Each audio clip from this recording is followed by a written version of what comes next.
दोस्तों स्वागत है आपका हमारे चैनल बिहारी फनी फैमिली में। साथियों, आप जो स्क्रीन पर देख रहे हैं इस लड़की का वीडियो पिछले कुछ दिनों से काफी तेजी से वायरल हो रहा है। इस लड़की ने शिक्षा विभाग के आला अधिकारियों सहित शिक्षा मंत्री और मुख्यमंत्री नीतीश कुमार जी से कुछ सवाल पूछे हैं। पता नहीं इस सवाल का जवाब मिलेगा या नहीं मिलेगा। हालांकि इस सवाल का जवाब मिलने के लिए सहयोग चाहिए आप लोगों का कि आप लोग इस वीडियो को ज्यादा से ज्यादा शेयर करें ताकि यह वीडियो सरकार तक पहुंच जाए।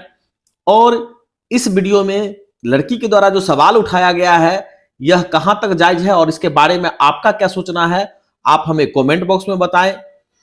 और हमारे चैनल पर नए हैं तो चैनल को सब्सक्राइब कर लें। तो सुनते हैं इस वीडियो को। सबसे पहले आप सभी को मेरा सादर प्रणाम। मैं एक छात्रा हूँ।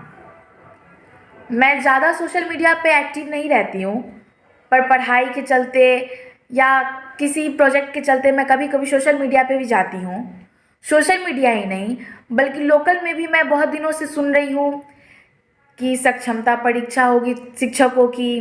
के पाठक सर, अब के पाठक सर जी हैं, वो बहुत नेक काम कर रहे हैं। उनके कारण शिक्षा व्यवस्था में बहुत सुधार आया है, बच्चों को बहुत सहायता मिली है, बहुत टीचर अच्छे से पढ़ाते हैं, घंटी लगती है, अच्छे तरीके से इम्प्रूव हुआ है।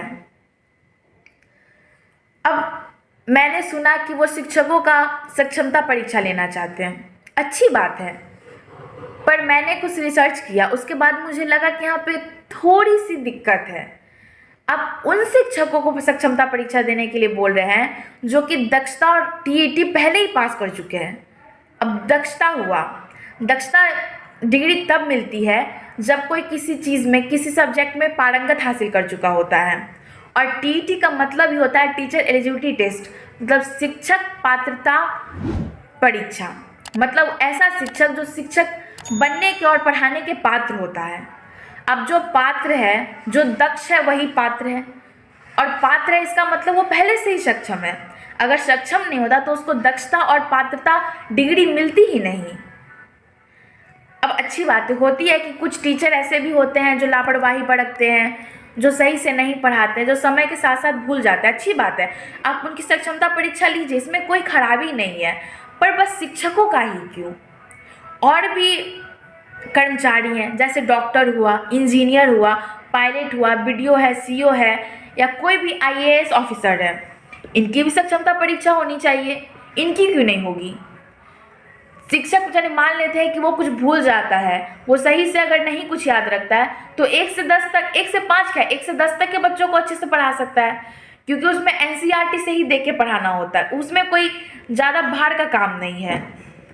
लेकिन अगर डॉक्टर, इंजीनियर या ऐसे कोई भी कर्मचारी हैं, अगर वो कुछ भूल जाते हैं तो इसमें बहुत लोगों के जीवन पे खतरा आ सकता है। अगर डॉक्टर कुछ भूल जाता है तो सर्जरी के समय हो सकता है कि वो किसी पेशेंट का गलत निकाल दे, या हो सकता है कि वो कोई दवा खिला दे गलत, ये भी हो सकता है कि वो बीमारी पड़कने से पहले ही उसको बोले कि ठीक है वगैरह वगैरह। अगर कोई इंजीनियर सक्षम नहीं है, अगर इंजीनियर कुछ भूल जाता है तो इतने सारे कंस्ट्रक्शन जो होते हैं उसमें कितने लोगों की जान जुड़ी होती है। अगर वो कंस्ट्रक्शन किसी तरीके से ढह जाता है तो उतने लोगों की जान जाएगी। अगर कोई पायलट है, अगर वो भूल जाता है कुछ, तो हो सकता है इतने हज़ारों की संख्या में लोग हवाई जहाज़ पे ट्रैवल करते हैं, ये भी हो सकता है कि उसमें से कई लोगों की जान जा सकती है। कई लोग क्या, पूरे 1000 लोगों की जान पे बना सकती है। मैं के पाठक सर जी और नीतीश कुमार जी के सोच से बहुत ही प्रभावित हुई और मुझे बहुत खुशी भी है। माननीय के पाठक जी के आने के बाद शिक्षा व्यवस्था में बहुत सुधार आया है। शिक्षक बहुत ही मन लगा के पढ़ाते हैं, बच्चों की पढ़ाई बहुत इम्प्रूव हुई है और शिक्षा व्यवस्था बहुत इम्प्रूव हुई है।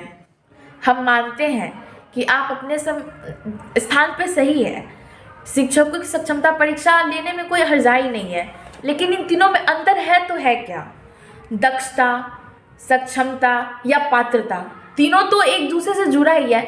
अगर कोई दक्ष है तो पात्र है, अगर पात्र है तो वो सक्षम है। के पाठक सर जी, हमें आपकी ये बात बहुत अच्छी लगी कि आप सक्षमता परीक्षा लेना चाहते हैं। माननीय नीतीश कुमार जी, ये भी अच्छी बात है कि आप सक्षमता परीक्षा लेना चाहते हैं, लेकिन आप पहले ही दक्षता परीक्षा ले चुके हैं, टीईटी भी आप ले चुके हैं, अब आप सक्षमता परीक्षा लेंगे, कल को न जाने कौन सा और आप परीक्षा लेंगे। ऐसे में शिक्षकों के मानसिक स्थिति पे क्या असर पड़ेगा? अगर वो इमोशनली या मेंटली अगर वो फिट रहेंगे नहीं तो बच्चों को कैसे पढ़ाएंगे? अगर आप ऐसे ही करते रहे तो हमें तो लगता है कि पहले आपको सक्षमता परीक्षा देनी चाहिए। अगर आप सक्षम होते तो आप शिक्षा व्यवस्था को इस तरीके से नहीं लेते। आप शिक्षा व्यवस्था को इम्प्रूव करने के जगह और डिप्रूव कर चुके हैं। आपका समय समय पर नियम बदलता है, समय समय पर आपकी बातें भी बदलती हैं। ऐसे में तो लगता है कि आप ही सक्षम नहीं है। आप ऐसी बातें भी आप कहने लगे हैं कि जो कोई भी बुद्धिमान व्यक्ति नहीं कहेगा। और अगर आप सक्षम नहीं हैं तो आप कैसे इतने बड़े राज्य को चलाएंगे? आप शिक्षा व्यवस्था को इम्प्रूव तो नहीं कर पाइएगा। आपको सबसे पहले अपनी ही सक्षमता परीक्षा दे देनी चाहिए, ताकि हमें कम से कम ये तो पता चल जाए कि आप सक्षम हैं। उसके बाद आप जो भी डिसीजन लेंगे वो सही होगा। लेकिन अगर आपका डिसीजन हमें सही नहीं लग रहा है तो कहीं ना कहीं आप भी सक्षम नहीं हैं।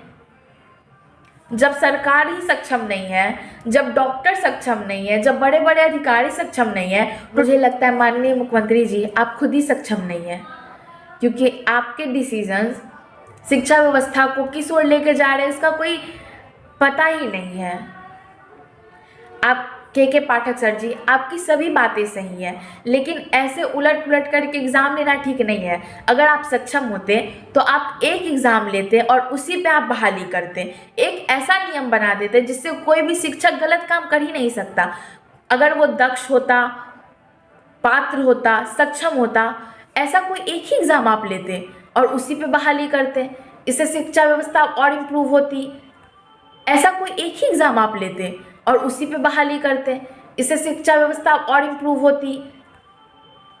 अब इससे ज़्यादा मैं कुछ नहीं कहना चाहूँगी माननीय नीतीश कुमार जी, माननीय के पाठक सर जी। मैं इससे ज़्यादा कुछ नहीं कहना चाहूँगी। अगर मैं कुछ ज़्यादा बोलती हूँ तो उससे बहुत कंट्रोवर्सी स्टार्ट हो सकती है। अब आप आगे सोचिए कि मैं गलत हूँ या सही हूँ। धन्यवाद। एक और बात कहना चाहूँगी कि आप अगर ऐसे कीजिएगा तो शिक्षकों की भी मानसिक स्थिति में दिक्कत आ सकती है। वो भी टेंशन में रहेंगे, डिप्रेशन में रहेंगे, एंजाइटी में रहेंगे। तो ऐसे में शिक्षक कैसे बच्चों को पढ़ाएंगे? अगर शिक्षक खुद ही मेंटल या इमोशनली स्टेबल नहीं होगा तो वो किसी भी स्टूडेंट को नहीं पढ़ा पाएगा। आपको ये सभी बातें समझ के चलनी चाहिए। आप टीचर के लिए अगर कुछ कर रहे हैं तो टीचर से बस टीचर की ज़िंदगी नहीं, स्टूडेंट जो कि हमारे भारत का, पूरे विश्व का फ्यूचर होते हैं, उनके जीवन पे भी बना सकती है। धन्यवाद। मैं इससे ज़्यादा कुछ नहीं कहना चाहूँगी। अगर मैं कुछ ज़्यादा बोलती हूँ तो उससे बहुत कंट्रोवर्सी स्टार्ट हो सकती है। अब आप आगे सोचिए कि मैं गलत हूँ या सही हूँ। धन्यवाद।